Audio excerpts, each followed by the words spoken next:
how can we all work together? Oh, we're recording? Okay, good. So we can all work together countywide to make this, have a better outcome on these things and hopefully address some of the bigger underlying challenges. A lot of this stuff, we know we can't solve all the problems, but we can address them, take a look, and maybe try to find solutions down the road. We all know things are warming up, things are getting warmer. It's probably going to get worse, but that's the way it goes. So let's take a look at it. Okay, so right now, about 62% of the county population is exposed to extreme heat conditions. There are different places. If you're closer to the bay, we'll show a map on that in a few minutes. If you're closer to the bay, for instance, I live in Sunnyvale. It doesn't get as cold, hot here as it does down in Gilroy and Morgan Hill, for example. But over half the population is at risk. About 42% have a moderate or high social vulnerability, and that's some of the kind of sounds kind of like psychobabble, but socioeconomic and demographic attributes. So there are things that make vulnerability a little bit worse. Things like your income level. If you can afford air conditioning, you're in pretty good shape. If you can't, that's an issue. Race and ethnicity, of course, are often tied to income levels. Your housing situation, some of us are fortunate enough to have a place to live, others are unhoused, so that adds to their thing.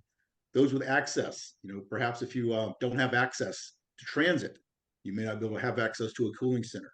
And of course, health conditions. We all have various health conditions that may make it much worse to someone in the event of extreme heat. Someone with asthma or heart disease or other conditions that can make it that much worse than the rest of the population for a specific extreme heat emergency.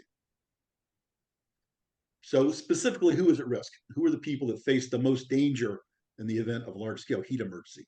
And obviously, seniors. Being a senior myself now, I can relate to that one. But as you get older, your body is not able to withstand the rigors of heat as well. A big part of it is how can you rid excess heat? I'm not a doctor, but by sweating, but just generally, if you're younger and better health, heat does not affect you as much. Obviously, folks that work outdoors, if you're a roofer, if you're laying asphalt, if you're a farm worker, out in the fields, they're obviously at much higher risk of heat, particularly when because they can't just take a break and go inside. They're out there doing their thing. Obviously, unhoused are a big issue. And it's something I thought about when putting this presentation together. People that are housed, most people that are housed do have access to heat, and unhoused do not. And we turn to air conditioning. Not all housed people have heat, but air conditioning. None of the unhoused have any air conditioning. So kind of in the same boat there. Animals and pets, and we do differentiate between those. Pets are the ones you pet and keep inside. If you have larger livestock, cows, horses, not a ton of those in this part of the valley. Further south, we have a fair amount of that, but that is a concern as well. Taking care of our furry friends. Somebody said earlier, you never want to leave your cow in your car on a hot day. So keep that in mind. And obviously, anybody without air conditioning could be at risk.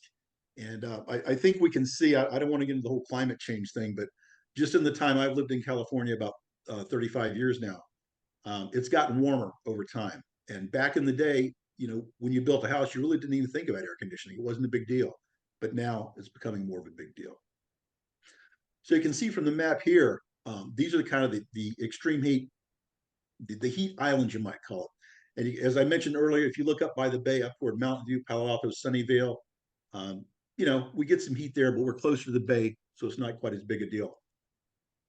And as you travel further south, you get down to San Jose, Central County, and then, as I mentioned earlier, all the way down south, when you get down to Gilroy, down in that area, it can get very hot down there. It heats up a lot more quickly than it does up in the northern part. So those are some areas, obviously, we need to look at. The people that live in Gilroy are a little bit more used to heat maybe than somebody that lives in Santa Clara or Cupertino, but it is a countywide problem. Something I reflected on earlier or thought about putting this together is if you think about it, 100-degree day in Sacramento in the summertime is not that big a deal. It's a 100-degree day. A 100-degree day in San Francisco is a very big deal. It just doesn't happen there that much. So our different areas do have different microclimates, as they say. So just be aware of those as we move along. Okay, this is the National Weather Service Heat Index. And if you take a look at the scale on the left-hand side there, you see the relative humidity, how much moisture is in the air. And at the top from left to right, we have our temperature. So, as the temp goes up, as the humidity goes up, it makes the temp higher. You may notice now a lot of weather apps, or you see it on the news even, they'll have where it says, temperature is X, but then it feels like and that depends on the amount of humidity in the air. And being a native of Florida, I can tell you, when it's 90 degrees and it's 90% humidity, that's a big deal. It gets very hot. And if you look at the chart, even at with high humidity, something even in the 70s or 80s can put you into a heat emergency. Um, so it definitely it boosts up pretty quickly. We are fortunate here in the Bay Area. It's not quite as humid as some other parts of the country, but it can become an issue. And that's the heat index. Okay, so the National Weather Service actually has levels, and they put out, it's called a product. So they issue alerts and warnings prior to an extreme heat event. So it doesn't come out just out of nowhere. Things happen. So first off, they have an outlook. So an excessive heat outlook just means be aware. So they put that out when something is going to happen in the next 3 to 7 days. That is the good thing. We've always talked about some events give you some notice so you have time to get ready for them. My favorite example, if you're old enough to remember, back to Y2K, we had a whole year to go, okay, here's a firm deadline, and we know something's going to happen. We don't get that kind of advance warning with earthquakes. We do get it with heat events. So again, 3 to 7 days ahead of time, they're going to put some notice out, hey, this is coming. And that gives information to people that need a little more lead time to prepare for the event. So if you're involved with cooling centers, that means starting getting your stuff ready. If you're dealing with, you have clients that may be affected by heat, for example, it's time to start letting them know this is coming up. So an excessive heat outlook means be aware. Okay, next up, Cindy, please. Next up is a heat advisory. So a heat advisory means, okay, outlook means, hey, we think it's coming. The advisory means take action. It's coming. Within 12 hours, they're going to put this out in about 12 hours of the onset of these dangerous heat conditions. They're going to say, hey, here's a heat advisory. This is coming. So this is you see the general rule of thumb there is that, maximum heat or index temp is to be 100 degrees or higher for 2 days. And the nighttime temps aren't going to go below 75. And that's important because generally at night, we get a chance to recover. Temps go down, you can cool down a little bit. But when that doesn't happen, that's an issue. Now, keep in mind, the 100-degree is not a firm number. It may be a lower temperature. As I mentioned earlier, if there's more humidity, it doesn't have to be 100 degrees to be worthy of a heat alert. But again, heat alerts means take action, get ready. A heat watch, this is get prepared. Again, I think we might a little out of order there, but when conditions are favorable for heat in the next 24 to 72 hours, it means it's coming. We know it's on the way. And it's when the risk of a heat wave is increased, but the currents and timing is a little bit uncertain. We know it's coming. We don't know exactly when it's going to get here, but it is coming and it's going to be here sooner or later. So you better be prepared. So I think we flipped those two slides by mistake, but that's okay. Be prepared, take action. And then finally, the excessive heat warning. And this is the real deal. Take action. When the heat warning goes out, this means we've narrowed it down. It's coming within 12 hours and it's going to be pretty hot.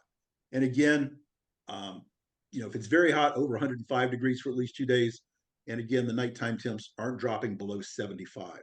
And again, from my personal experience, as I mentioned, I live in Sunnyvale. We're on the north end of the Santa Clara Valley, and right at the base. So generally, most of the time during the hot months, at night it cools down and you get some breeze off the bay, and that you open your windows, everything cools down. But when you have excessive heat, that doesn't happen. The wind's not blowing like that, and it just stays hot all night. That definitely increases the risk.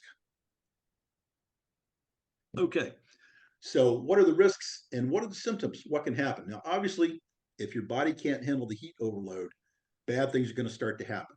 And first off, people tend to get confused. They may be some altered mental status, slurred speech. People just aren't acting right. In a severe case, people can lose consciousness. One of the symptoms is hot, dry skin. And people usually start with profuse sweating. And then when they stop sweating, that's the issue. When you just can't produce enough moisture to get out there to evaporate, or there's so much humidity in the air that the sweat can't evaporate, that's when you begin to have this issues. And the advanced or extended risk of this, people can have seizures, extremely high body temps, and it's potentially fatal if treatment is delayed. So you have to find a way to cool people down. And beyond cooling centers, it may be something as extreme as putting people in cold showers, wetting a sheet and putting a sheet over them, and putting a fan on them to help reduce that temp very quickly. And again, as I mentioned earlier, being from the South, growing up in Florida, and you can take a cold shower and get out and you're still sweating. and it's difficult for the sweat to, because the whole idea of when you sweat is that it evaporates and that cools your body temp down a little bit. And when it's extremely humid, that just doesn't happen. The sweat just stays there. And as I mentioned earlier, hot, dry skin, and if somebody stops sweating, that's definitely an indication they're going to, having some issues from extreme heat. Okay, so we've talked about, it can happen. We've had some warnings. We know some of the symptoms. So who's responsible for doing what? Who needs to take action when this happens? Obviously, cities are responsible for the folks within their jurisdiction. They should be able to, have information, put information out, work together. County agencies also have responsibilities. And here within the county, so we have, within the county, we all work together. The county is responsible for the unincorporated areas. The county also helps provide support for the cities. We're all in it together. In California, we call a county an operational area. And all the cities, all the political jurisdictions within that county are considered part of the operational area. And so the county helps coordinate that with the cities. And then finally, cadre, yours truly, collaborative agency disaster relief effort. We network, and we'll have a slide on this later, but we work together with the nonprofits, community-based, and religious organizations.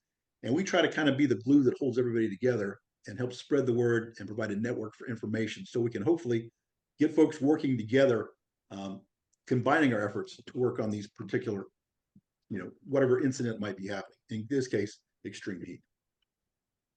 Okay, so what is the city responsible for? What is the city supposed to do to take care of its citizens? First up, alerting and warning.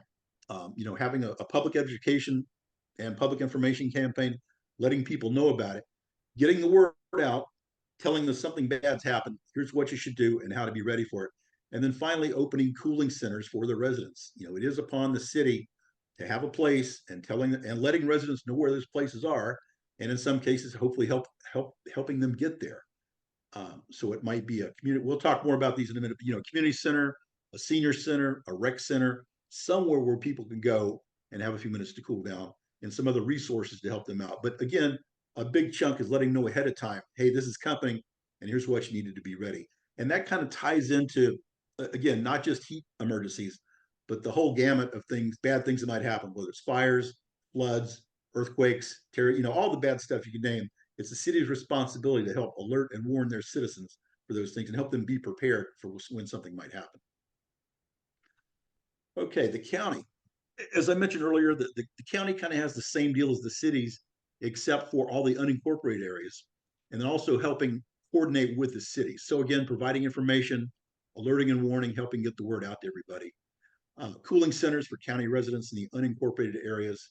And then a big thing, coordinating all the jurisdictions within the county. So hopefully we're all working together, putting out the same message, using the same terms, getting everybody out there so we're better prepared when something does happen and we're able to handle it when it does get here.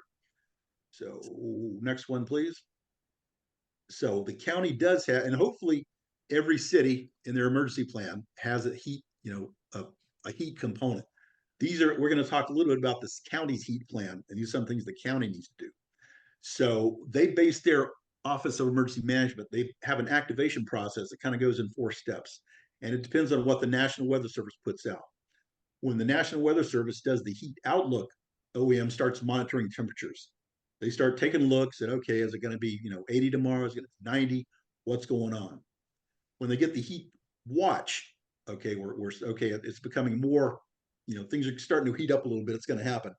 They'll start disseminating the National Weather Service information out to all the operational area partners. That's the cities and all the other political jurisdictions within the county, and making necessary alerts and notifications.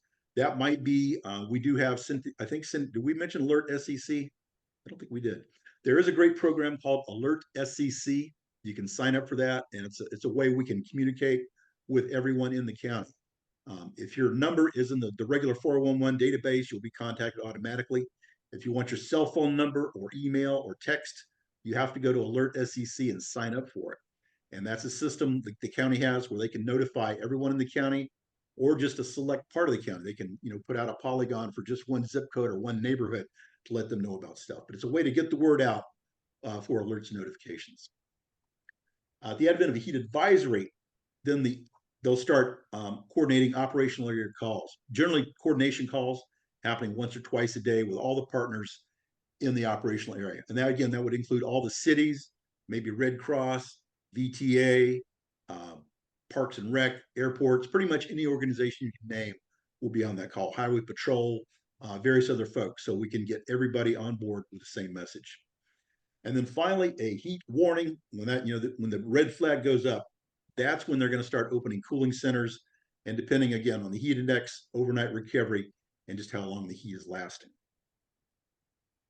Okay. Next up. Okay. So another agency within the county is the Office of Supportive Housing. And they play a big role. A lot of the time they're kind of focused on working with the unhoused and helping with housing and stuff like that. But a big part of them is providing communication with all their partners, and they have these folks already lined up. So as I mentioned earlier, develop and disseminate the alert SCC messages to unsheltered subscribers. A lot of folks out there don't have a house, but a lot of them do have phones. They have a cell phone, so that is a way to get hold of them. We can reach them and get the word out. Again, supportive housing, they're going to coordinate the resources around the county. I mentioned all the various agencies and the partners, the cities, all the other organizations will be doing that. Hopefully they're coordinating the resource requests and supporting delivery of supplies. So, if someone does have a shelter or a cooling center open, they can help support that, help getting the word out to others. And of course, a big chunk is outreach coordination. And that's reaching out to the partners, the services, the various people they contract with, people that are just joining in, supporting shelters countywide, and a big part coordinating after hours. And that's after 5 p.m., outreach is needed, and potentially providing support for transportation to get resource teams out where they're needed to the various cooling centers or the shelters. So it's a big, it's a big chunk, but there's, it's a big county, and hopefully they can help us with that. Next up, please. Okay, so some other roles and responsibilities. And again, there's a lot of agencies involved. A big one is VTA, the Valley Transportation Agency, and they're key for providing transportation. They have a fleet of buses, they have the light rail, all that stuff. I have seen situations previously in my career, particularly working in Mountain View. I recall one day we had a fire, had an apartment building that had a lot of residents we had to evacuate. We got them out, they had nowhere to go, and it was pretty hot that day. So VTA was able to send a couple buses and just run the AC on the buses and use those as portable cooling centers. I've seen them used as warming centers in the wintertime as well, but they do have a resource force, so that's an important one. So kind of a portable cooling center, if you think about it, it could be a VTA bus. Lynn? I've been around Santa Clara County for a while, called the warming center that ran up and down El Camino, Hotel 22. Yep, I recall that. Yeah.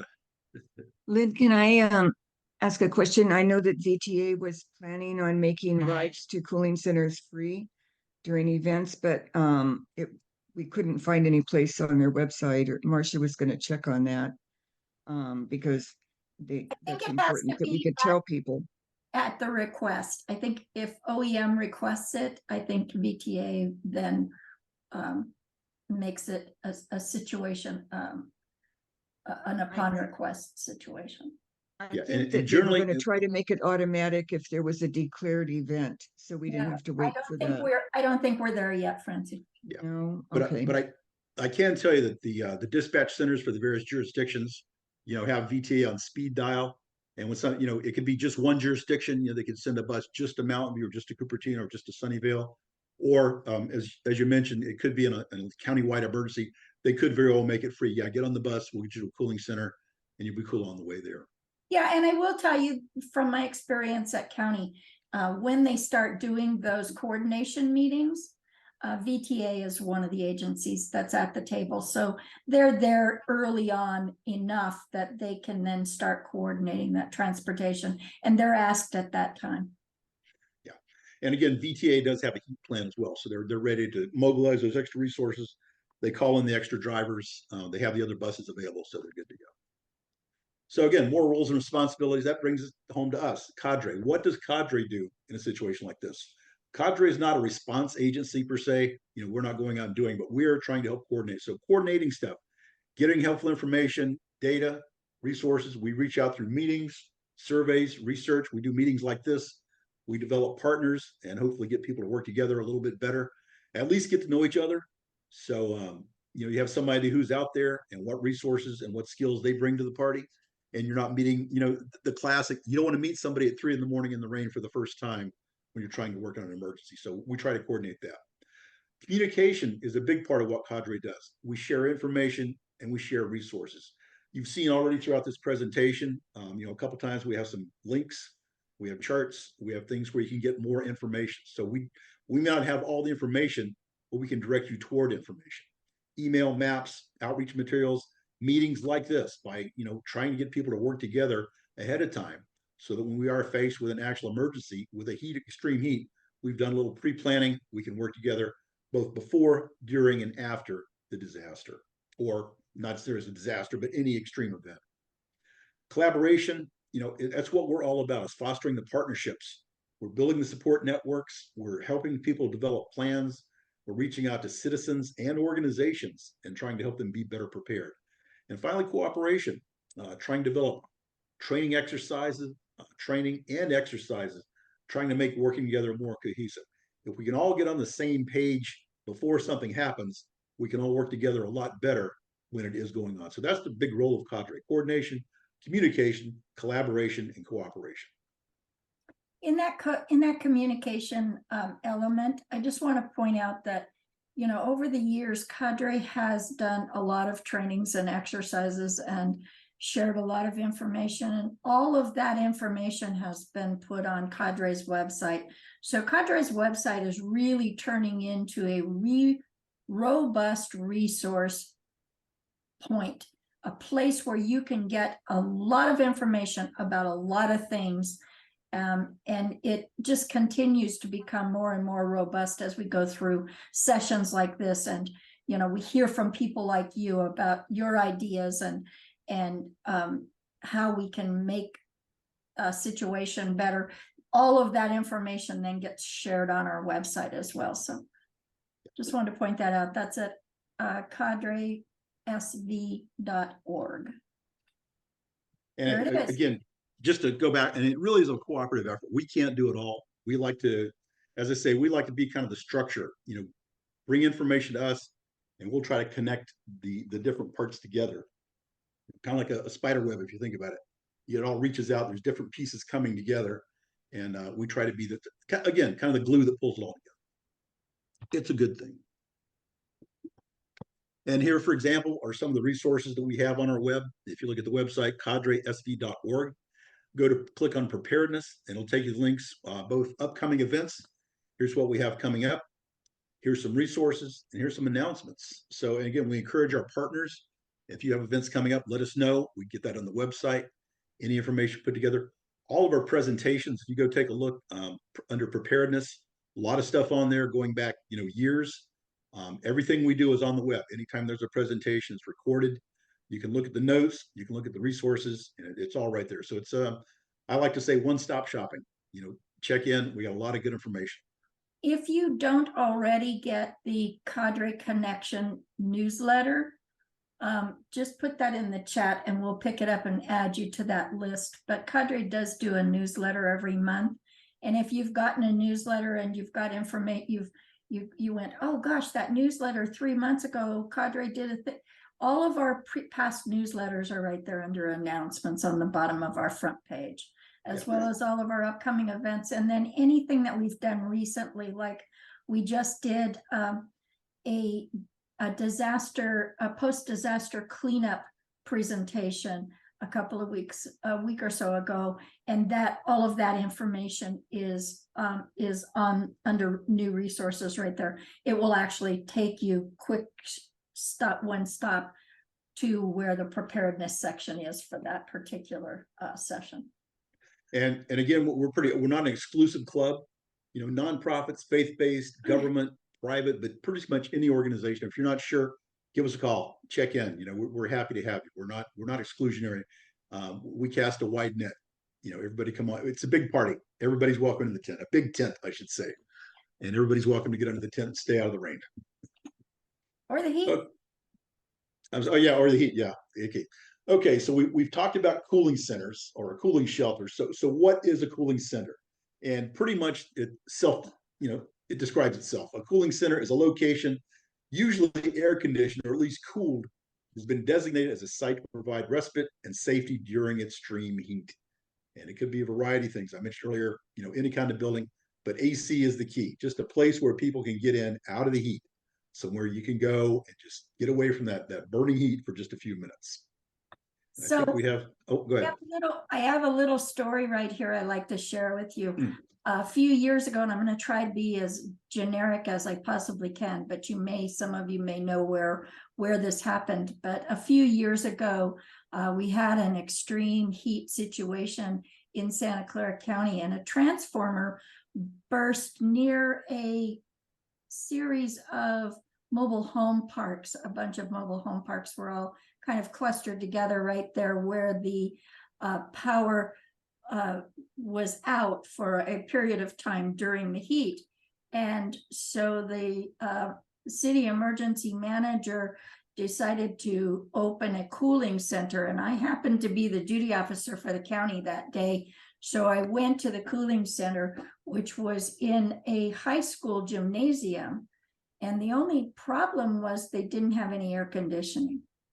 So they did the best they could. They did put an incoming fan at one end of the room and an outgoing fan at the other end of the room, but nobody showed up at the cooling center because it wasn't really all that cool. So, just a point of, if there's not any pre-planning done when these kind of things come up, we'll come up with something. It might not be the best. It might not be as cool as it could be if we'd found a building that had an air conditioner, and we'd had pre-planned that. But we'll come up with something, and we're getting better and better at it as we go through the process year after year. But guess what? This isn't going away. It's going to continue. It's going to continue to get worse. So. And Cindy makes a really good point there about, instead of, you get the heat outlook, it's coming, like, oh my gosh, where can we possibly open a shelter? Instead of having already developed a list, we can go to this building or this building, this is AC, this is cool, it makes a big difference. You have to do that planning ahead of time. It's some things you can react to quickly, others you need to do some pre-planning. So what are the common characteristics of a cooling center? First, they're cool. You need to be air conditioned. It really helps. Now, a swamp cooler can work, fans can work, but ideally you have air conditioning, a way to just crank it out. It makes me think about, back in the old days when AC first became a thing, one of the first places to really jump on it were movie theaters. And movie theaters would be air conditioned, so people, when it got hot, they just go to a movie. You go to the movie theater, and hey, that was a place to cool off, and they could sell drinks and popcorn and stuff and make some money. So it worked out well. Now we're not doing it for profit. Now we're trying to keep people cool. Another big thing, accessible to all members of the public. Anybody can go into the cooling center.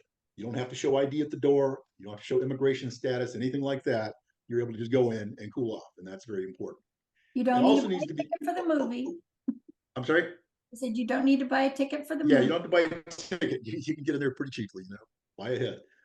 It needs to be hopefully compliant with the American Disabilities Act, the ADA.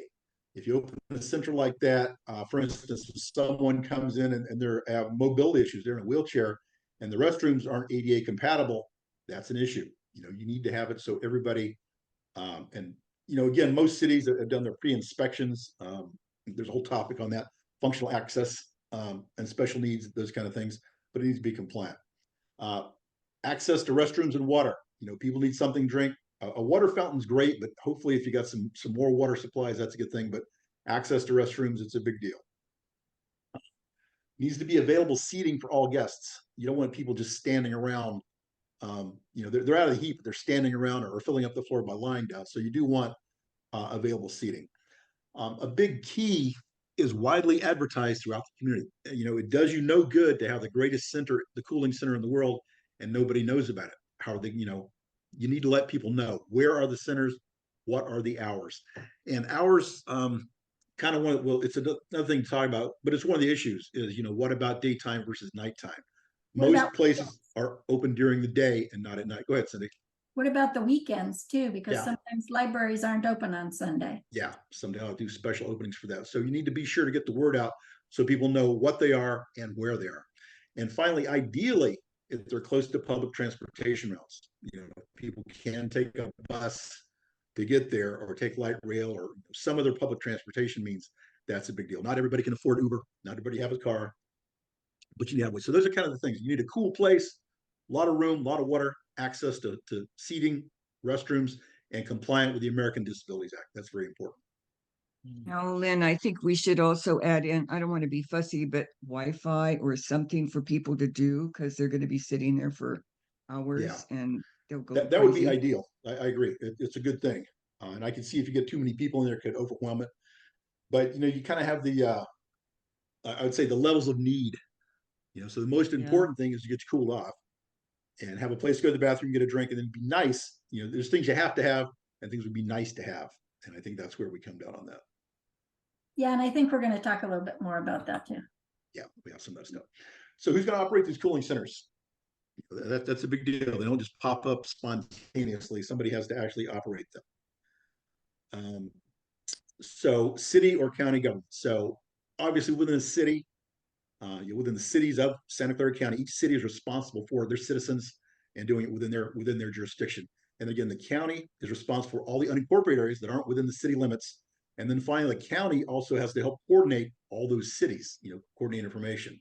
The health department could be involved. Again, that's a county function. They could help out, helping support them. And a big part, and obviously what we're talking about here today, are nonprofits, community-based, and religious groups. And a lot of religious organizations do have buildings. They have their sanctuary or they have other buildings that could be air conditioned, a great resource for us. And more than likely, it's going to be a combination of agencies and or partners. So it's not just one standalone group doing it for themselves. It's people working together. And it's very important. We'll talk about this in a few minutes. I'd like to kind of open it up for discussion. If you've had any contact with your local jurisdiction, do you work with the emergency manager in your city? If you're in the unincorporated area, have you worked with the county before? Are you on there? Do they know that you have stuff as far as shelters? So that's something we'll talk about in a minute. So last year, I think it was last year. Yeah. Last year, county asked Cadre to help them stand up 2 cooling centers.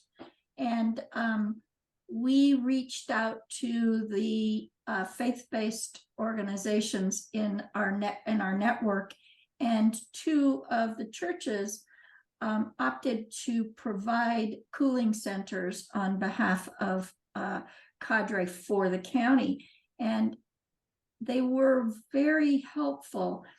And we're looking, as we create our support networks, we're looking at the potential for being able to respond when asked to help with cooling centers, to have that pre-planning done and to have maybe some supplies pre-positioned, even if a church decided that they would open their social room or something, and turn the air conditioning on. Maybe they need water, or maybe they'll need snacks, or maybe they'll need comfort dog to come, or something for the children to do.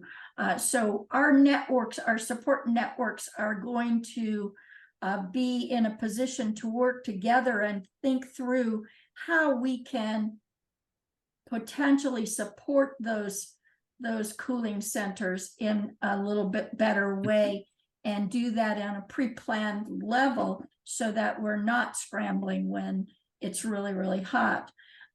Yesterday, Marcia sent Lynn and I a video that talked about the Chicago 1995 heat wave, and for those of you that have not ever heard of that,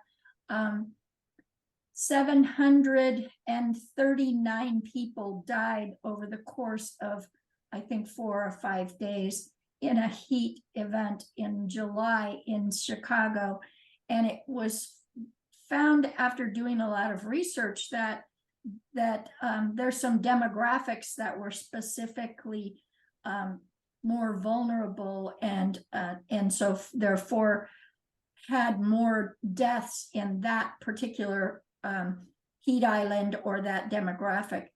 And one of the things that I was thinking about in the middle of the night last night, as I was thinking about preparing for this presentation, I was thinking, even if we could get our faith-based organizations to open their community room for their people, for the people that attend their church regularly, and that church could then maybe take on some of that responsibility of reaching out in the neighborhood, or, you know, trying to help. If we can keep people from having to travel all the way across town on a bus in the heat, that would certainly be better, you know. So yeah, there's lots of potential is what I guess what I'm getting at.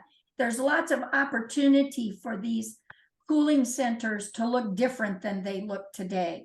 You know, a library that's only open certain hours, weekdays, that only has folding chairs and tables in a particular room, and all you have to do is read a book.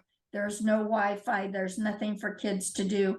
They're crammed in a room. Yes, it is better than being in the heat of your own house if you don't have air conditioning, but it's just barely better. And it might save your life, but it might drive you crazy too. Yeah. You know, so trying to make that as better as possible, I think is one of the goals. Yeah, and it's a good key. And I the thing I'll point to at the bottom bullet there, a combination of agencies and partners. You can't just say, okay, I live in city X. The city has a responsibility doing shelters. I'm not going to worry about it. The city's going to take care of it. We all need to work together on it. You know, there's different groups that have different resources, different assets, different responsibilities. But we can work together.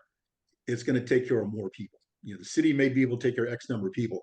If we can involve more, you know, nonprofits, more CBOs, more NGOs, then it's going to go a lot better. Just to add to that, Lynn, before you hop Sure. over, exactly what you're saying. Definitely that collaboration's key. It is especially key for the hardest to reach populations who oftentimes don't trust the government, oftentimes won't even hear of the resources the government is providing. And then also there's a lot of spontaneous cooling centers that may come up. There may be a church or a mosque or a synagogue or something, or a nonprofit that just spontaneously they get customers who trust them, who they've helped before coming in, and they're welcoming them in, but they don't have a bunch of water for them and maybe snacks or something to entertain them. And having those connections can help. Hey, we have this, and oh, we can send some water, and kind of make that connection work so that we're all best able to serve the entire community, not just certain segments of it. Very much so. And in fact, even if you go down to very micro level, I've actually seen in the past, if one neighbor in the neighborhood has AC and others don't, they'll let people come into the house. So down, you're not even a community, you know, a neighborhood level thing where somebody else. And that's where I know some of you, I think some of you on the call there from CERT, Community Emergency Response Teams. That's a great role for CERT. You know, just helping out, checking on your neighbors, seeing if they need some help, particularly if someone has special needs, you know, can you help them out? And I think I'm going to talk about CERT a little bit more in a minute, but yeah, it can be a big part. Okay, so cooling center, we've kind of talked around this already a little bit, but any place with working AC can be, you know, a cooling center, a great place. Libraries, usually the first one in the community that's offered up is a library because they're open, you know, most of the time every day. I did see a situation in my past career where we directed people to the library, and we got so many people in the library that the air conditioning system could not keep up. So everybody was sweating in the cooling center. So that can be, you know, when you designate something as a center, you're going to send people there. You need to be sure it has the capacity to handle that excess body heat. Community centers, probably the second. Those are probably the biggest two you're going to find at a city or county level, libraries and community centers. But as Luna just said, the religious centers, rec centers, private businesses, and you know, probably the biggest example is a mall. Depending if your city still has, you know, I live in Sunnyvale. We used to have a mall, but it's not there anymore. So it's not available as a cooling center. But any place, you know, a bigger city like San Jose, people go to Valley Fair or, you know, some of the other malls, and people often do that just to get out of the heat a little bit. So, but it could be very small or very large. Go ahead. What we don't have on this list is a movie theater. Yeah. Of course, they want you to buy a ticket to get in. So, Yeah, as far as I know, they haven't done away with that yet. They don't let you stay all day either, like they used to. They make you Yeah. leave after every movie. Yeah, double features. Yeah, Marcia was mentioning that I think Saratoga had put up misting places in the park so that people could go and get misted when it got Yeah. hot. That's another option that might be a middle area that would be cheaper to do. Just Yeah, not quite as crazy. As a past city emergency manager, would you think that it would behoove the city to contact maybe the hotels or restaurants or places like that had air conditioning and just ask them to open their doors and be a little more generous? Yeah, I think every agency that has a responsibility in this should be looking at alternate resources. Don't just looking at something you have control over. Reach out for other partners. Anybody that might have that. A big box store. Excuse me. Any open space that has that capability should certainly be on your list to contact. And try to get them involved in it. like hotel lobbies, big hotels, or Yeah. Big box stores and any of that stuff. So, Yeah. so there are some This is obstacles. Cole, I have a comment. I Sure. didn't hear the inclusion of our Parks and Recs teams either at the county or San Jose, where I know they do a lot of work in this territory of cooling centers. Yeah, actually- recreation centers. Say it again, please. I said recreation centers. Yeah, actually, I kind of glossed. I apologize there on that. I said city has responsibility. In most cities, it's going to be the Parks and Rec department that has the cooling center responsibility, because they do run the community center, they do run the park buildings and things like that. So, I just kind of generically said city. Well, within the city, they're probably going to detail that down or assign that responsibility to the Parks and Rec department. I know in Mountain Views, when I worked in the city of Mountain View, in our heat emergency plan, that was the lead department, was Parks and Rec. Under community services, that was their deal. And actually, they do all the sheltering. When we have a building on fire at 3 a.m, you need to open a shelter. Community centers usually parks people are the first ones to get called out. So the good news is they do have some practice. Most cities, their Parks and Rec folks have had some sheltering experience during the past. They tend to work well with Red Cross, or they've worked with them in the past, so they know some of the players. But excellent point. Thanks for bringing that.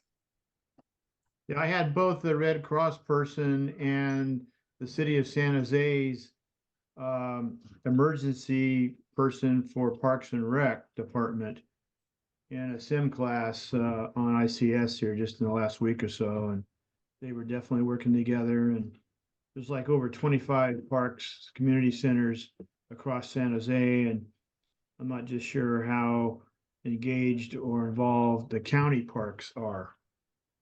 That's a valid point. Fernando can speak to that, can't you, Fernando?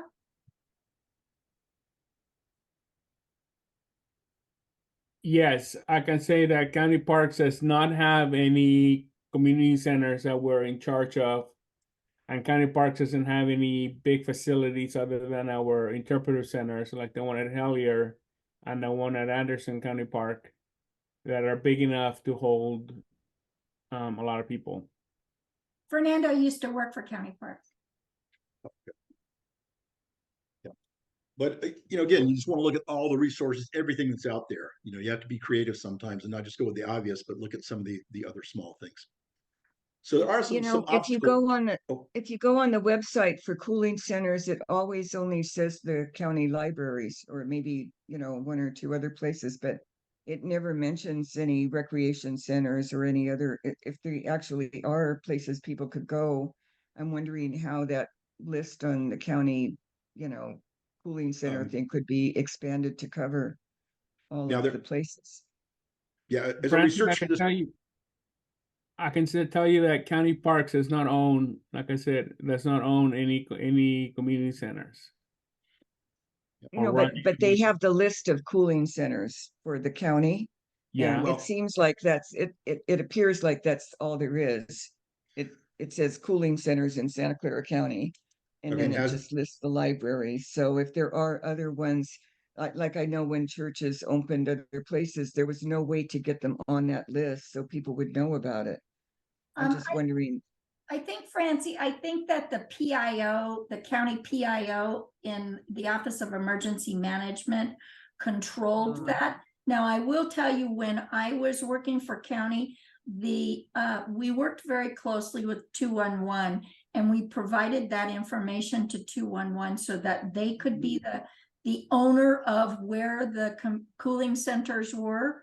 I'm not sure exactly how they're doing that now, but I personally thought that worked out pretty well, because that way the community could, that's their tap into resources anyway. And that way the community could be kept abreast of where the cooling centers were, whether they were government or not. Yeah.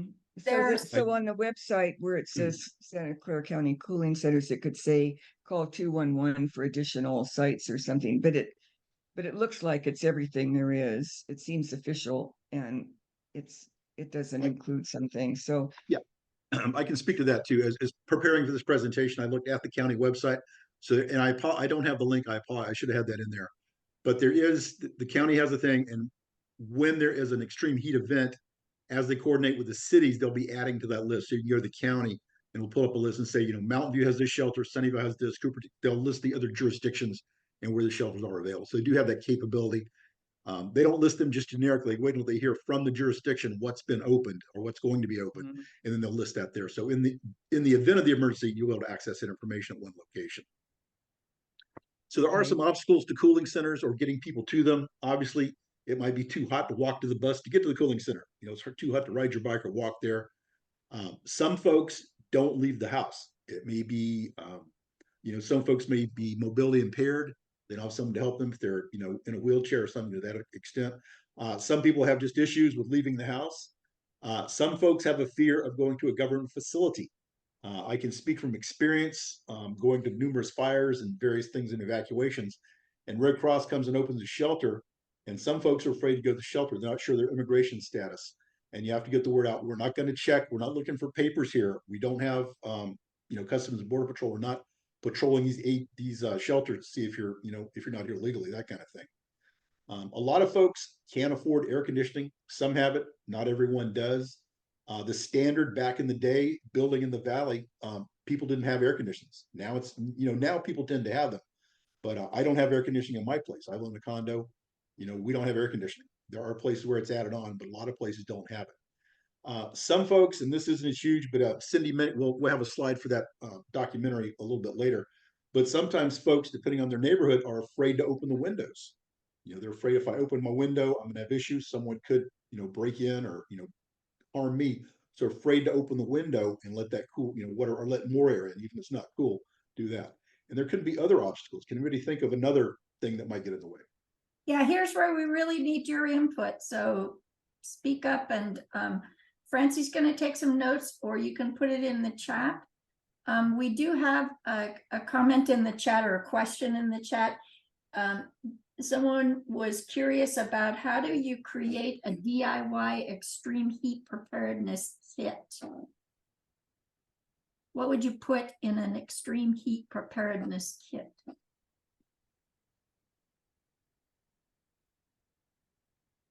bottle of water. Yeah, so Water's a good thing. I would say for me personally, just thinking about myself, I would probably put a twin size sheet that I could put water on, a fan of some kind that I could blow air onto that cooled sheet, maybe some those little gel ice packs in my freezer that I could have for a situation like that, washcloth, probably something to take your temperature with, because at some point it isn't until you've been in heat for an extensive period of time that your body gets to a place where it can no longer cool itself down. And if that's the case, you need to know what your temperature is. So maybe a thermometer to make sure that people's internal temperatures are staying cool enough that they can survive it. Certainly a contact list of people that you can call to come and pick you up and take you to their air-conditioned house, or something to that effect. I would say that's probably number one and the cheapest thing to have in your extreme heat preparedness kit. What else? And if you go to the National Weather Service website, they also have some resource lists there. They'll talk about some of that stuff. You know, how you can keep cool. Cindy? We should add to the obstacles that some places don't take pets that aren't service animals. Well, I was just gonna say, there's a letter that Marcia asked me to read during this session, and now it might be a good time to read this letter if you would indulge me. I'll try to do it quickly and not, I won't read every word. But this person writes, I am writing to suggest that you provide more specific information about how to access cooling centers if you have a pet with you. This afternoon, I went to the public library and they told me that their policy was that they did not allow me to have my dog and I needed to leave immediately. When I asked them to double check, as I had read online that in the past heat waves, dogs were allowed in cooling centers, they told me that I would have to wait outside in the heat while they looked into it. I waited outside in the heat for a long time, but eventually decided to go to the community center. They let me in, and in fact, there was another person with a dog there, but after about 5 minutes, they told both of us we had to leave. Thankfully, they told me I could go to the police department or to the fire department, and they would let me be there with my pet. When I finally made it to the police department, they were very welcoming. So she has 3 suggestions. I have 3 suggestions. First, please publish online where to go if you have a dog or a pet with you. Saying to call the center is not good enough. Also, while I was lucky to have a car, I can't imagine what I would have done if I had to walk miles between cooling centers in the heat. Number 2, please reconsider opening up all centers for people with pets. The County of Santa Clara provides the public with advice to stay in an air-conditioned place and not to leave their pets in cars during a heat wave, but also kicks people out of cooling centers. What's that about? And then finally, my request is to encourage your staff to use their judgment and empathy. While the staff at the community center and the police department were very kind to me and my dog, I felt like I was being treated like a criminal at the library, and that made me and making me wait outside while they figured out what to do was just poor judgment. Cooling centers were set up to deal with emergency situations and prevent medical situations from arising, and it just seems like there should have been a different response. And I'll just add another comment to that quickly. As most of you know, I live in Vancouver, Washington, so I'm just across over the river from Portland. And last year in Portland, 4 people died of heat exhaustion. 4 unhoused people died of heat exhaustion during a little heat snap in Portland. And one of the things that came out of the research, out of the investigation of that situation was that the Parks and Recreation people who were supposed to be opening cooling centers said that they didn't open the cooling center for 4 days. And the reason was because it had not met the criteria for the heat index that was written in their plan. And even though it was obvious to everyone that it was a heat emergency, it didn't it didn't match on the chart exactly right. And so they didn't open a cooling center, which in my personal opinion is no excuse. 4 people still died as a result of that. And, I think that this person is really right when they say staff needs to use their better judgment and empathy when it comes to this kind of a situation. Yep. You gotta look out for folks. And I'll just add, I watched, we're going to show a slide for that documentary that Cindy mentioned earlier about Chicago. And one of the things they did there, very quickly, they opened the police department as a cooling center. Hey, come on down to the police department, get cool. A lot of people don't like the police. They don't want to go hang out at the police station. So that's something to think about. As you put it together, is it a friendly location for folks? Maybe like, you're not sure I want to hang out with the cops all day. What if I get a little shady something in my past? You may not want to go there. So that's just something to think about. And an alternative to that one too, when I was working for Monterey County, in Greenfield, which is part of the Salinas Valley, the fire department, kind of similar situation where it didn't meet a criteria to open up certain cooling centers, which were typically the libraries in that region. So the fire department, and then whenever we have heat, there's a good chance of power outages. So we were facing some of those PSPSs. And the fire department opened up their place and was just on the call with the EOC, like, hey, we're getting snacks together, and the people who are comfortable and know that exactly what you're saying. They're very familiar with that fire department. The community spoke really highly of the fire department and felt comfortable going there, and it became basically a spontaneous cooling center, because it had a generator and the people trusted them, and there were snacks, and they couldn't take too many people, so that prompted a cooling center being opened afterwards, but because they were just getting too many people walking in. Yeah, you just need to look at what's right for that community, what's right for that neighborhood. So, Exactly.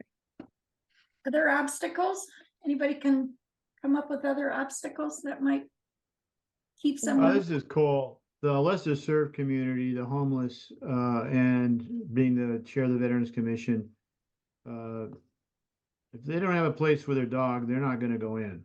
Right. And like what happened in Portland, crazy rules, having people die. Not okay. Yeah, and I think that the pet situation is a big one in Santa Clara County because of the fact that, we had a session a few weeks ago talking about bringing animals into an emergency shelter, and these are emergency shelters. People need to recognize that just because they're not necessarily overnight doesn't mean that they shouldn't be considered a shelter in that definition of shelter, where there's not just folding tables and chairs in a quiet room and nobody can talk to each other because the room is, because the acoustics, and nothing for kids to do. They have to provide a lot of the same things that the Red Cross would provide to an emergency shelter, including some place to lie down. Because, people, when they're, if you've been in your house and there's no air conditioning and it's 10 o'clock in the morning and you decide to go to a cooling center, that's one thing. But if you wait until 3 o'clock in the afternoon after you've been in your house and you've been hot all day and you're exhausted from just fighting the heat, you're not going to want to go sit in the library in a folding chair, shoulder to shoulder with a bunch of other people and screaming kids. You need a place to lie down. So these cooling centers are great, but we need to enhance them to a place where we can actually provide a service that people need during those kind of times, in and including a place to lie down. very good. And I just saw a comment from Robin. Thank you very much. Very valid comment about sometimes folks don't speak English. Yeah. We're very good about getting the word out in English. And what about people that speak other languages? Whether it's Spanish or Tagalog or Chinese or there's my kids went to Fremont High School here in Sunnyvale, and I think there were 37 different languages spoken there. So I think there's a lot to be done at a city and a county level as far as to get it word. And that's, again, I think it's important with cadre. If we make those connections with organizations that work with folks that speak other languages than English, it's a way to get the word out from a trusted source. Again, that keyword trust, someone they can trust and believe in, to let them know, hey, here's a place you can go and it's safe to go there. Nobody's going to bother you. It's okay to go there and get the help that you need. So thanks, Robin. That's a good comment. Yeah, this is Cole again on that. I have neighbors from probably 6 or 8 cultures within 5 doors of my house. Speaking to a younger professional Indian, I was learning that from province to province within India, therefore here in Silicon Valley, the language is completely different. So saying you know how to speak Indian doesn't say anything. Yeah, the dialects. Talk amongst yourselves for just a second. I have just a tiny little emergency. Hang on. Okay, no worries. Are there any other obstacles anybody can think about? I mean, there's a lot of stuff out there, but any other comments on that? I would just say the push on that information is very critical, even though we do a good job of getting information out, at least in English. It's you can die from putting your fan on and taking a nap with your window closed in 95-degree weather. After 95 degrees, the fan stops cooling the area and just circulates heat Yeah. and gives you the impression of being cool. Yeah. Closing your drapes, opening your window if you can, certain things that you can do, recognizing the symptoms just as you went through. And I think that's why trainings like these are so important, and not just for organizations, but getting this to the community and making sure that they are aware of when I stop sweating and I'm really hot, that is a major emergency and I can die. Just this kind of pushing those key messages that could save lives home.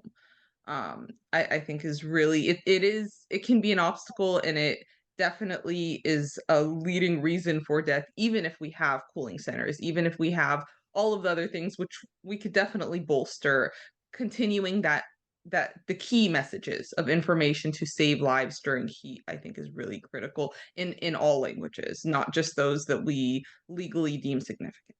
Yeah. And we have to use like the ethnic media and the communication networks that they would normally be listening to, because they're not going to the mayor's Twitter page or the county page. They'll be listening to Mandarin radio or something. We have to find a way to get the message in their language through the channels that they normally would be listening to.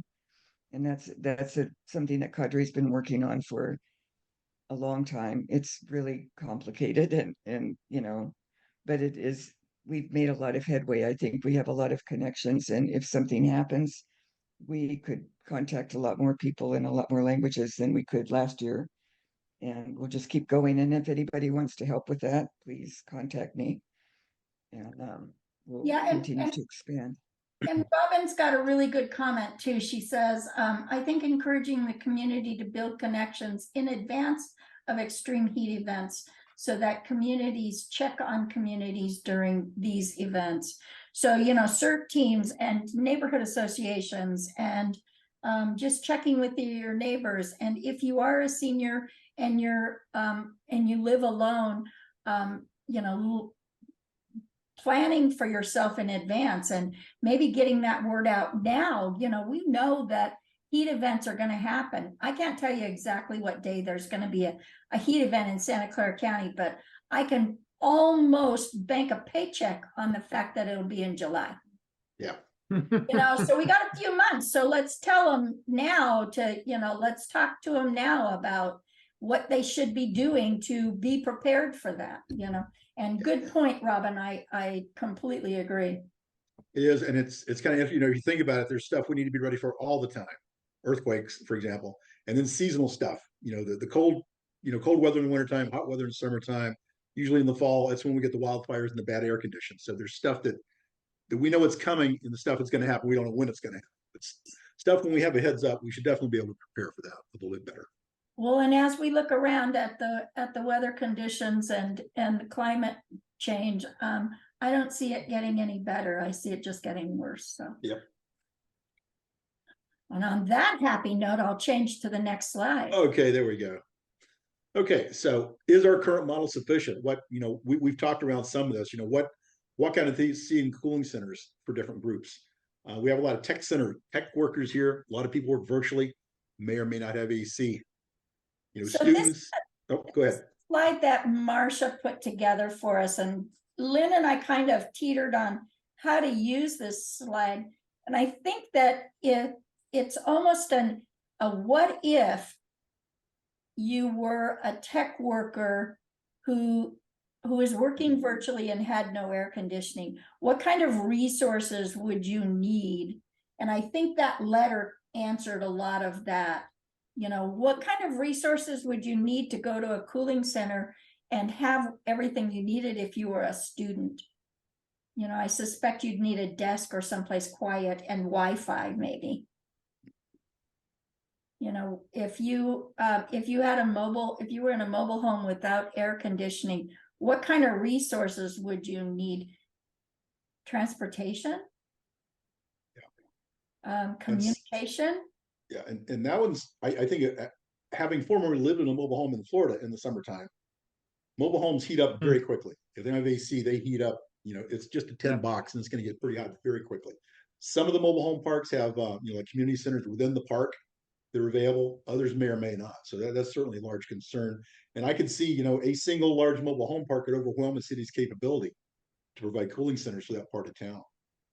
So we They need to rent think their centers out too for events and things, so they might not want the public going or everybody going in there. That's possible. So what if you were unhoused? What kind of services would you need? Or if you had a pet, what kind of services would you need? I would say if I didn't bring my own crate, then shame on me because I'm an emergency manager and I should know better. But the general public doesn't necessarily know to bring a crate with them if they're going to a cooling center with a pet. I would, for the sake of my pet, bring a crate because my pets are 10 pounds and one of them happens to be sick right now. That's what my personal emergency was. But I think that, having a pet, what kind of services, maybe we need our animal control agencies to provide crates to those cooling centers so that we can crate animals off from each other so we don't end up with a big dog fight in a cooling center. And the unhoused don't consider their dogs a pet. They consider them an essential. Yep. That's their companionship, that's their sanity, that's their best friend, that's who keeps them warm when it's cold at night. That's somebody to talk to. I mean, that's not just a dog, Yep.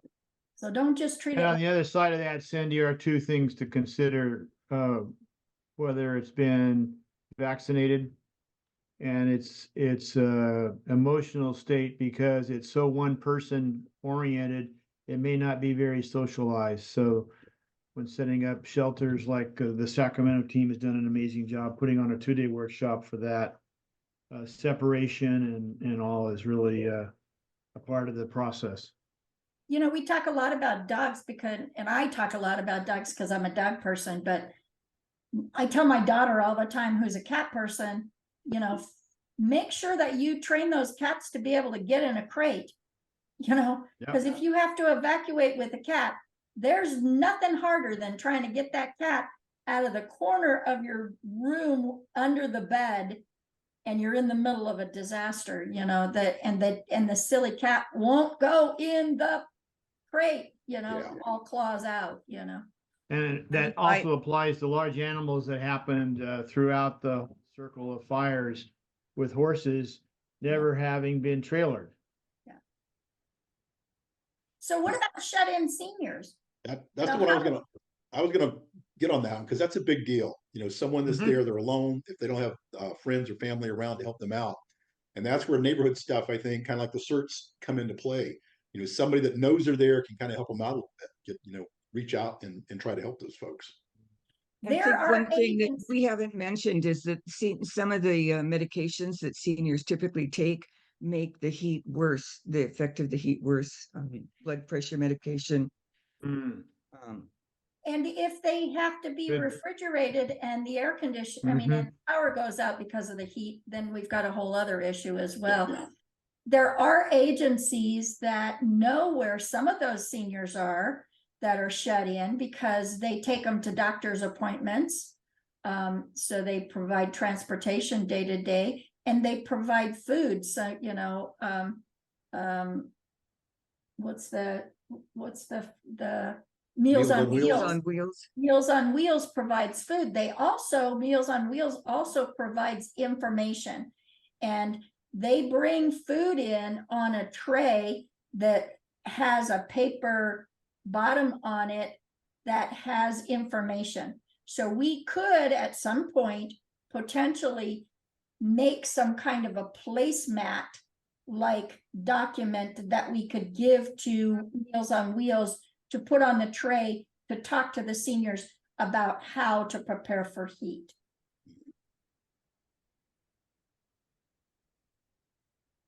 And hopefully giving the seniors somewhere, a place to reach out to where they can get information if they need it instead of sitting there.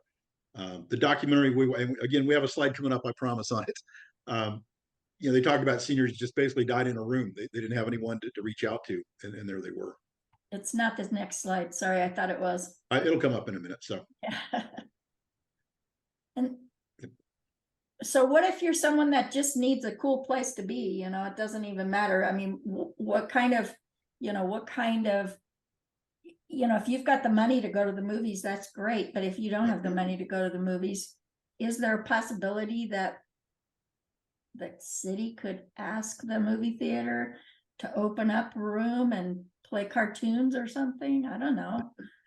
I can see a possibility, but again, that relies on the jurisdiction taking those proactive steps. And the partnership and creating those partnerships. If they don't create those partnerships, it's so some of working with the Chamber of Commerce, working with other groups, any kind of business groups, but again, it's a good thing to have those relationships ahead of time instead of, hey, it's 3:00 in the afternoon, it's 200 degrees, and can you open your movie theater? If you'd laid the groundwork a few months before, that goes a long way. Yeah, exactly. So we talked a little bit about community resources, but are there other community resources?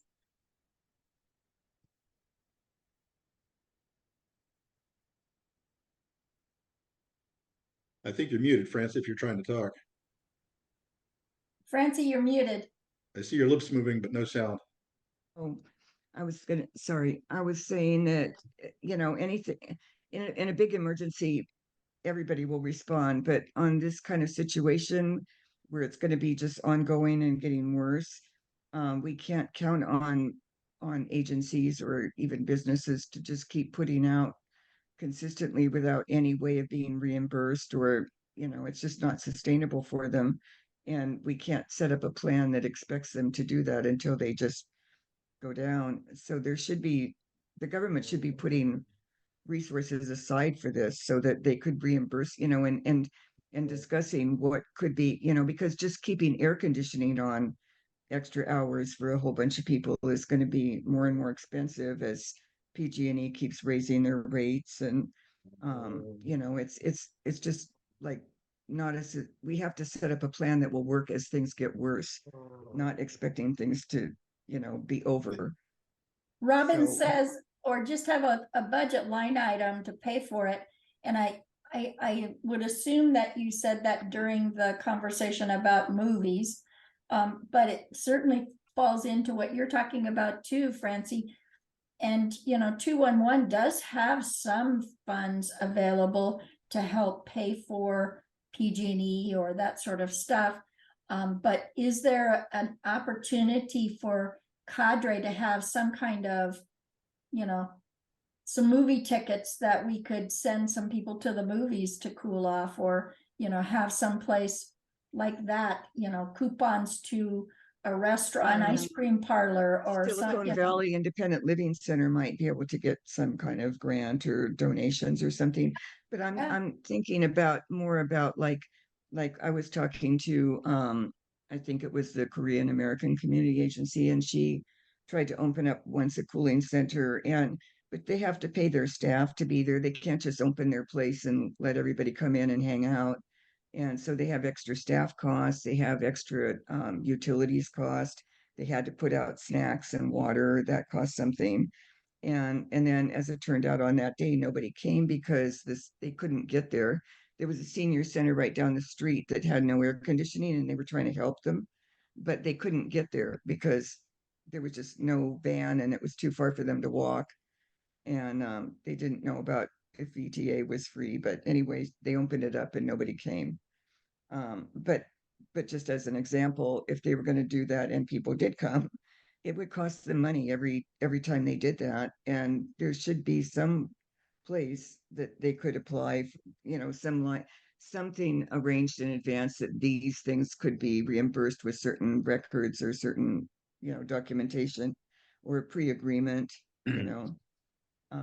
we should talk to, we should try to put that together, I think. Yeah, that seems reasonable to at least have some kind of opportunity for, I mean, I suspect that if the responsibility is on the city and an agency opens a cooling center and has their staff that they have to pay to keep that cooling center open, wouldn't the city be willing to give them a stipend to do that, Lynn? You would think, but it depends, unfortunately. They'd have to plan on it, you couldn't just spring it on them.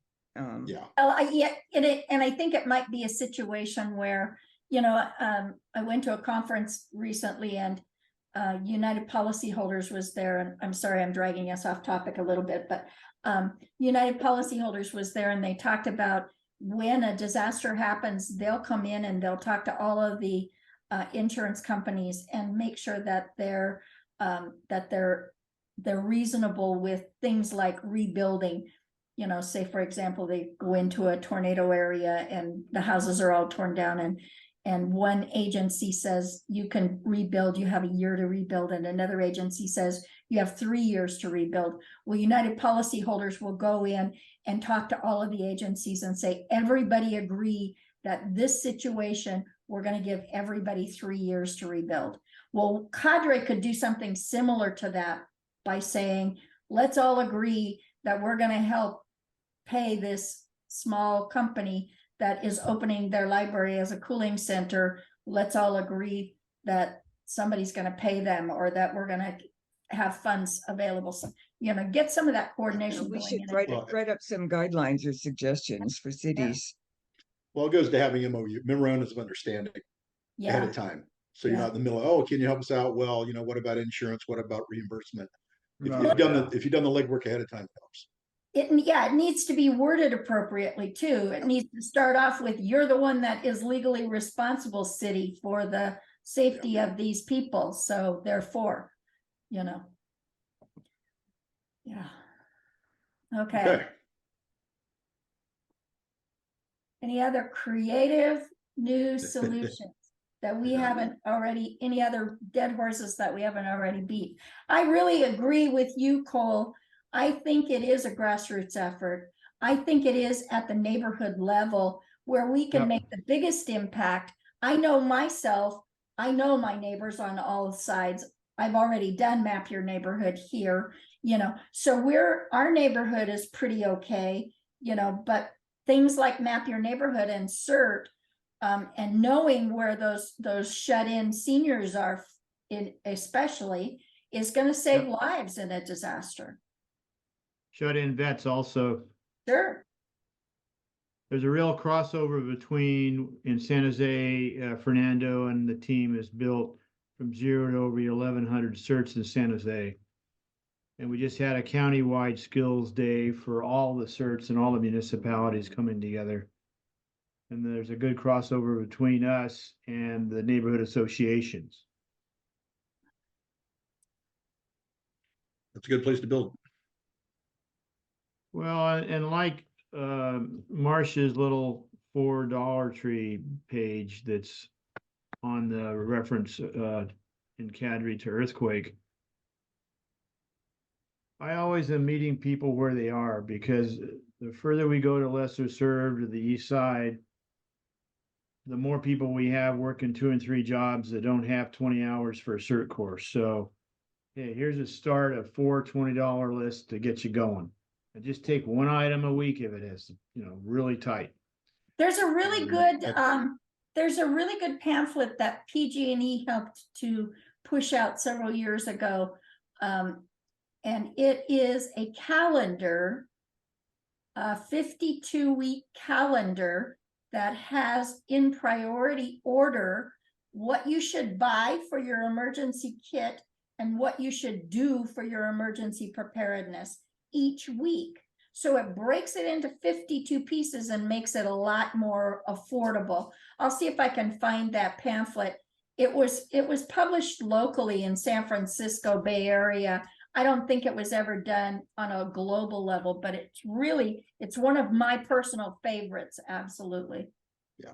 Along with that, Cindy, is a book from the 26-week version of the 52-week you're talking about that Michael Groden published, called 26 Steps, which is free to download from the Campbell CERT website. And I'll put that in the chat. It's just simply campbellcert.org. It's right on the front page.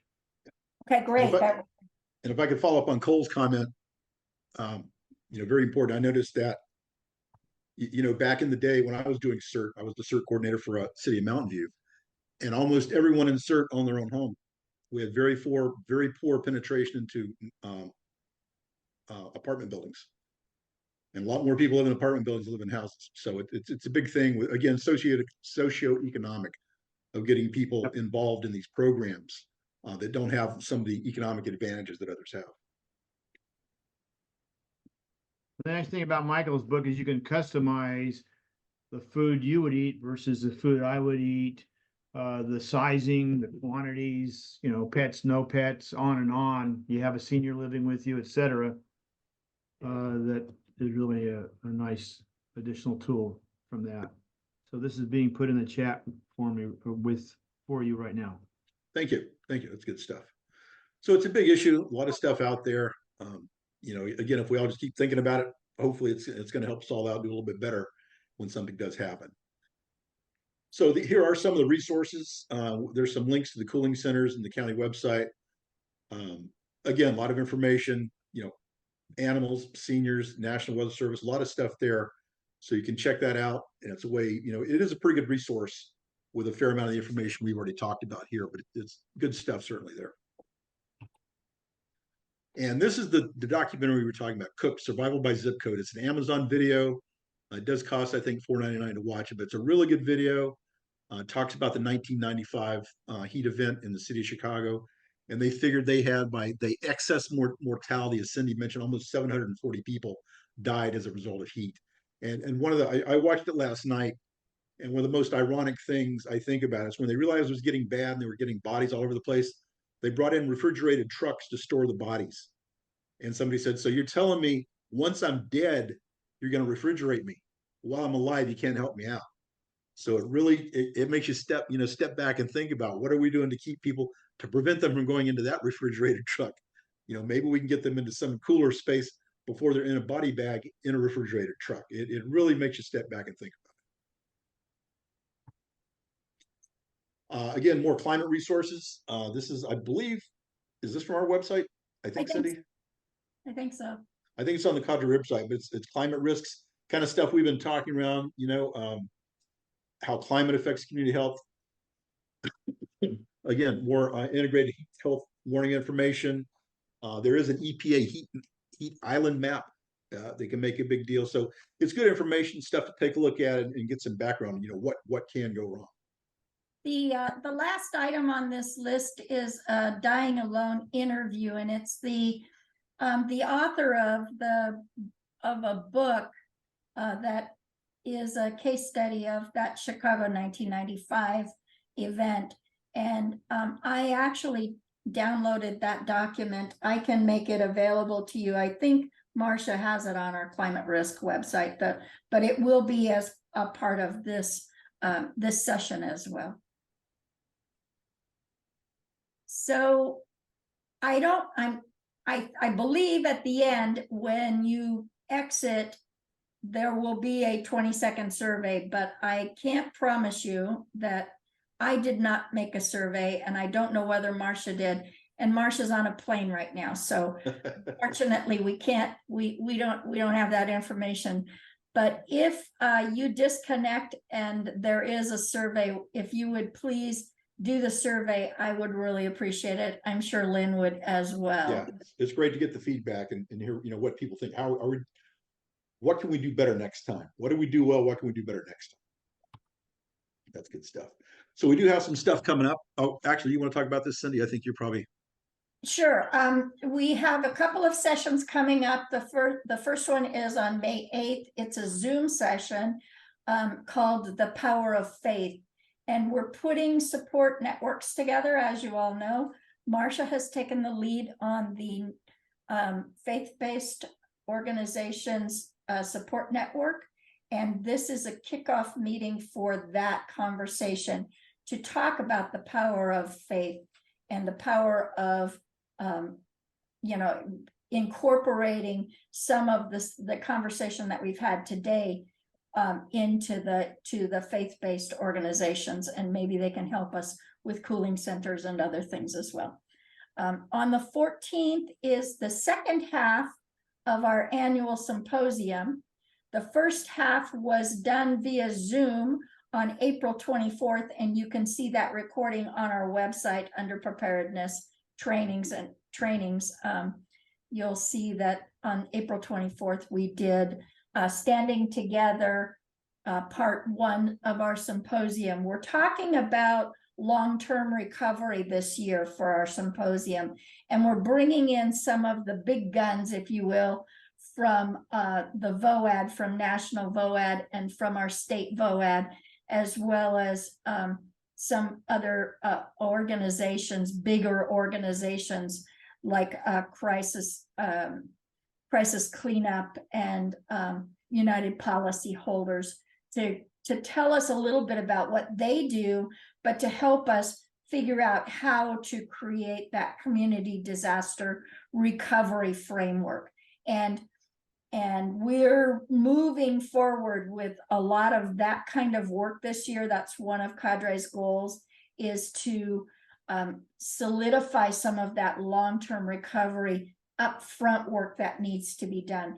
So I encourage you, if you did not attend the April 24th Zoom session, that you watch that recording, because some of those folks did talk during that recording about what their agencies do, and then participate in person at the Red Cross on May 14th from 10 to 2. Lunch will be provided. It'll be a great time. I'm actually flying down from Vancouver's to be there. So that in itself is a reason to come, right, Lynn? Hey, come see Cindy Stewart. There you go. Okay. So, any other questions or comments? We'd like to thank you very much for being here today. We do appreciate your time. Thanks for time and effort. We invite you, if you're not already, to join the Cadre Network. You can scan or go to cadresv.org. Love to have you on the list. And if nothing further, we'll see you next time. Thank you.